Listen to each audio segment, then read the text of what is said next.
안녕하세요. 세라 건축 TV 방송 시작하겠습니다. 오늘은 먼저 시간 내에서 NPL 투자 왜 해야 할까요? 라는 주제를 가지고 말씀을 드리고 있고요. 오늘은 두 번째 시간 실전 모의 투자를 검토를 할 거고요. NPL은 어떻게 사는지 부분에 대해서 설명을 드리도록 하겠습니다. 먼저 시간 1편에서는 NPL이 뭔지, NPL이 무엇인지에 대해서 좌측에 있는 영희를 예를 들어서 영희가 철수집을 통해서 어떻게 돈을 벌었는지에 대해서 설명을 드렸고요. 이번 시간에는 NPL은 어디서 사올 수 있는지, 그리고 후순위 채권 상황은 어떤지까지만 확인하고 모의 투자 검토를 해보겠습니다. 후순위 부분은 생각보다 막 복잡하진 않아요. 서류에 나와 있는 것들이 있으니까 그 외에 명도 이런 것들에 대해서는 한번 모아서 더 간단하게 설명을 드릴 거고요. 지금은 간단하게 검토하는 정도까지만 해서 설명을 드리도록 하겠습니다. 25년 7월에 저희가 이금융권에서 받은 NPL을 가지고 분석을 할 거예요. 지금 보시는 게 이게 저희가 받은 물건에 대한 리스트업인데 물건은 약 한 270여 개 정도 됩니다. 이게 7월 달에 받은 건데 지금 노란색도 있고 파란색도 있는데 저희가 검토를 하는 거예요. 하나씩 검토를 해 가면서 쓸만한 물건지를 확인하고 있는 겁니다. 물건은 상당히 많은데 쓸만한 물건 찾는 건 하늘의 별 따기하고 똑같습니다. 지금 보시는 게 저희가 금융권에서 받은 NPL 현황으로 보시면 됩니다. 물량은 지금 보시는 것처럼 상당히 많고요. 이렇게 쭉 관계기관은 어딘지, 그 다음에 공고문, 경매나 공매가 나왔을 때 공고문도 보실 수 있고요. 그 중에 오늘 볼 게 어떤 거냐면 제주도 건인데 여기 있네요. 제주도권, 요건 가지고 설명을 드릴 겁니다. 맞지? 이게 맞네요. 감정가 23억 3,800짜리가 3억 9천에 최근에 낙찰이 됐어요. 저희가 검토하던 와중에 이 사업은 괜찮겠다 싶어서 NPL을 갖고 있는 금융기관에 전화를 했더니 바로 며칠 전에 팔렸다고 하더라고요. 그래서 NPL은 검토를 할때 어디서 사오는지 말씀을 드린다고 했잖아요. 이게 NPL 자료 같은 경우에는 각 금융권 홈페이지에 가면 공개 자료로도 있습니다. 이 부분은 나중에 추가적으로 다시 설명을 드리겠습니다. 25년도 제2금융권 NPL 관리번호는 119번이었고요. 아까 보신 리스트 중에 119번을 저희가 분석을 한 겁니다. 제주도고요. 제주도 특별자치도 서귀포 안덕면 사길이고요. 번지수는 오픈하지 않겠습니다. 옆 잘 찾아보시면 번지수 보여요. 그 다음에 토지 면적은 3,000해배 약 900평 정도 되는 거고요. 빈 땅입니다. 그 다음에 당초에 매입했던 사람들은 이 사업으로 해서 타운하우스를 15세대 정도 계획을 했던 것 같아요. 좌측에, 우측이죠. 우측에 보시는 위성사진을 보시면 바닷가까지 약 500m, 직선거리 500m 정도밖에 안 돼서 위치가 상당히 좀 괜찮은 곳이었어요. 지금 보이시는 곳이 조금만 걸어 나오면 바로 앞에 있는 바닷가고요. 물에도 들어갈 수 있고요. 상당히 위치는 좋습니다. 이렇게 바다가 가까이 있으면 뭘 할 수 있는 게 많죠. 그래서 관심을 좀 가졌던 거예요. 이 물건에 대해서 뭔가 개발할 수 있는 컨셉을 만들 수 있을 것 같아서 검토를 시작을 했습니다.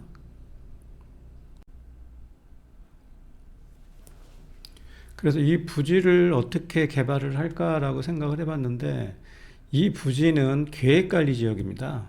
계획관리 지역에 있고 바닷가가 500m라고 하면 가까운 편이에요. 그렇다고 하면 토지의 활용도가 높아지죠. 펜션도 될 수 있고 뭐 레스토랑은 좀 그렇고요. 바다 보이는 데가 너무 많으니까. 카페도 좀 그렇고. 아니면 독채형 풀빌라, 아니면 단독주택 혹은 세칸주택으로 할 수 있겠다고 생각을 했고요. 그 다음에 관심을 가졌던 이유가 감정가액이 최초 23억에서 3억 9천까지 떨어진 거는 여러 번 유찰이 됐음에도 불구하고 주인이 없었다라는 거예요. 그래서 왜 이렇게 유찰되도록 사람들이 경매를 안 받았을까? 이건 다시 조사를 해보기로 하고요. 일단 토지만 가지고 말씀을 드릴게요. 자, 개발 가치를 보면 토지가 평당 42만 원 꼴밖에 안 돼요. 제주도고 바닷가가 앞에 있고 건폐율과 용적률이 좋은 땅이 평당 42만 원이다. 너무 싸죠. 그 다음에 토지 특성 및 입지 조건을 봤더니 토목공사비가 거의 들어가지 않는 땅이에요. 그렇다고 하면 경쟁력이 더 높은 땅입니다. 거의 평지로 되어 있기 때문에 도로 정도하고 상하수도만 매입하면 바로 인허가를 받아서 쓸 수 있는 땅이기 때문에 토목공사비가 투입이 안 되는 땅이기 때문에 경쟁력이 좋은 겁니다. 그러면 결국은 뭐냐면 땅값은 최초 매입가인 평당 40만 원 정도의 형성이 될 수 있다라고 보시면 될 것 같습니다. 그리고 주변 환경이 아까 말씀드린 대로 주변에 펜션이나 타운하우스들이 많이 있어요, 이미. 그러면 자리가 어느 정도 인정되었다라는 얘기거든요. 그 다음에 주변에 해수욕장이 있어서 해수욕도 충분히 가능하고요. 그래서 이 물건을 매입하는 걸로 결정을 받습니다. 그래서 세부적으로 한번 검토를 해본 거예요. 제주도 안동면 사기리 토지 판매가 개요. 효진글로벌 대부에서는 6천만 원의 경상이익을 포함하여 토지를 판매할 경우 가구당 최종 토지 판매가는 3,775만 원. 이게 무슨 얘기냐면 저희가 3억 9천에 사지만 대부업의 특성상 90% 대출이 가능해요. 10%만 들어가면. 그러면 개념상으로는 3,900만 원만 있으면 되죠. 계약 받을 때까지. 나머지는 대출로 전환하면 되니까. 그래서 토지 판매가를 산정을 해 본 거예요. 얼마에 팔 수 있으면 좋을까 그랬더니 이 땅을 도로 지분 포함하고 전용 면적을 60평. 그러니까 무슨 얘기냐면 이 땅을 12가구로 쪼개는 거예요. 분할을 하는 겁니다. 인허가를 받아서. 그랬을 경우에 12가구가 나와요. 그러면 여기다가 토목공사를 다시 하고 건물을 짓고 분양을 하고 하면 결국은 시행사업이 돼버리니까 자금에 대한 리스크, 분양이 안 됐을 경우 리스크가 많죠. 그래서 이런 경우에는 저희는 땅을 매입을 해서 인허가까지만 진행해 놓고 파는 거예요. 그러면 결론적으로 말씀드리면 이쁜 바다가 있는 75평 토지를 3,775만 원에 12명한테 팔으면 돼요. 왜냐하면 계획관리고 도로가 다 있고 평지처럼 형성이 되어 있기 때문에 바로 건축 허가만 받아서 건물을 지으면 되니까 이런 경우에는 땅만 분할해서 판매하고 인허가 과정 토목 개발 행위까지만 저희가 해주는 거예요. 그러면 실질적으로 이 MPA를 사서 10% 3억 9천이죠. 4천만 원이라고 할게요. 4천만 원 정도 투입해서 개발행위 좀 해놓고 12개로 쪼개서 팔면 6천만 원 정도의 수익이 발생하는 거예요. 그러니까 뭐 수익이 뭐 많다, 적다 이렇게 얘기할 게 아니라 저희가 투자 대비 따져보면 실제로 투자한 게 3억 9,300이잖아요. 그러면 자, 한번 해볼게요. 저희가 분석을 해볼게요. 총 투자 금액은 3억 9,300입니다. 최저 입찰가 기준 했을 때 가구당 3,775만 원을 받으면 12가구면 4억 5,300이에요. 그러면 6천만 원 버는 거죠. 투자 수익률 6천만 원밖에 못 벌어라고 얘기하실지 모르겠는데 투자 수익률로 보면 15.27%. 그 다음에 이게 사업기간이 우리가 건물을 짓고 인허가를 받고 그러고 파는 게 아니라 개발 행위까지만 받아놓고 파는 거기 때문에 기간이 상당히 짧죠. 그러면 15.27%를 최소한 짧으면 6개월, 길면 1년 안에 벌어들일 수 있는 수익이에요. 이거는 개인이 하셔도 되는 물건입니다. 꼭 대부업체가 하는 물건은 아니에요. 이거는 개인들도 참여해서 관리하고 있는 은행에 전화해서 사올 수 있는 물건이었습니다. NPL은 NPL이지만 원칙적으로 대부업체만 살 수 있는 NPL은 아니에요.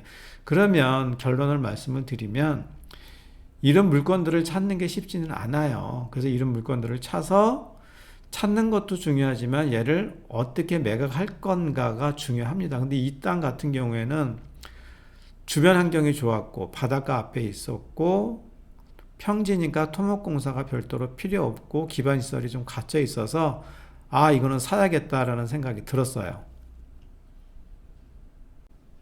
보시는 것처럼 좌측에 보시는 사진처럼 평지예요. 그러니까 이게 진입도로고 할 게 없죠. 그 다음에 2024년 11월에 23억에다가 16억 떨어지고 11억 떨어지고 25년 3월에 8억까지 떨어졌다가 25년 5월에 3억 9천만 원까지 떨어진 물건입니다. 법인이 갖고 있는 것 같아요. 물건은. 그래서 이 물건 같은 경우에는 소액이고 그 다음에 환가되는, 그러니까 다시 돌려받는다는 얘기죠. 투자 대비. 짧을 것 같아서 이거는 무조건 사야 되겠다 싶어서 전화를 했어요. 그랬더니 한 2, 3일 전에 팔렸다고 하더라고요. 이런 물건들이 남아있을 리가 없죠. 그래서 이 물건은 이미 판매 완료가 된 물건이고요. 이런 물건들을 찾아서 매각하고 그 다음에 개발 방향을 다시 잡아서 지가의 가치를 높이고 그리고 이득을 얻는 게 어찌 보면 개발 사업이기도 하지만 이런 물건 NPL 같은 경우는 개발 사업까지 들어가시면 사업이 복잡해지고 위험합니다. 그래서 이런 물건 같은 경우에는 정리해서 말씀드리면 땅을 3억 9천까지 23억짜리가 3억까지 떨어졌으니 3억에 산다. 10% 계약금 혹은 계약금 받고 나머지 대출을 받아서 넣는다. 그 다음에 토목공사가 필요 없으니 개발행위만 받아서 매각한다. 사실 단순하고 특별히 리스크가 없는 구조였었어요. 그래서 이런 물건들을 NPL로 찾아서 영희가 먼저 설명드렸듯이 영희는 철수집을 고쳐서 팔았지만 여기는 땅을 사서 부지정리만 해서 파는 물건이었습니다. 지금 보신 물건을 보면 되게 간단하죠. 6천만 원 수익이라는 게 적은 돈은 아닙니다. 내 실투자금이 3천만 원 정도였었죠. 3,900에 4천만 원 정도 잡고 4천만 원 잡고 그 다음에 제가 75평 토지를 3,700만 원이라고 한 거는 가장 낮게 잡은 거예요. 가장 낮게 잡은 거기 때문에 실질적으로 투자 수익은 더 좋아질 수 있는데 그냥 빨리 치고 빨리 빠지자라는 컨셉으로 이번 건은 6개월 정도의 사업기간을 잡고 빨리 매각하기 위해서 최소 비용을 잡은 거예요.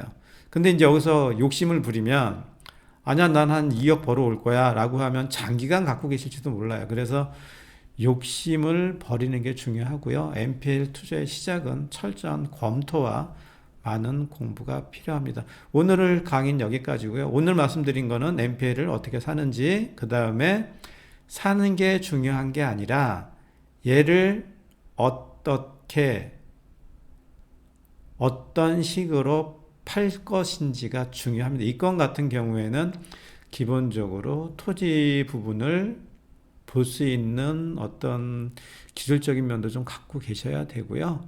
그래서 NPL은 철저한 검토와 많은 공부가 필요합니다.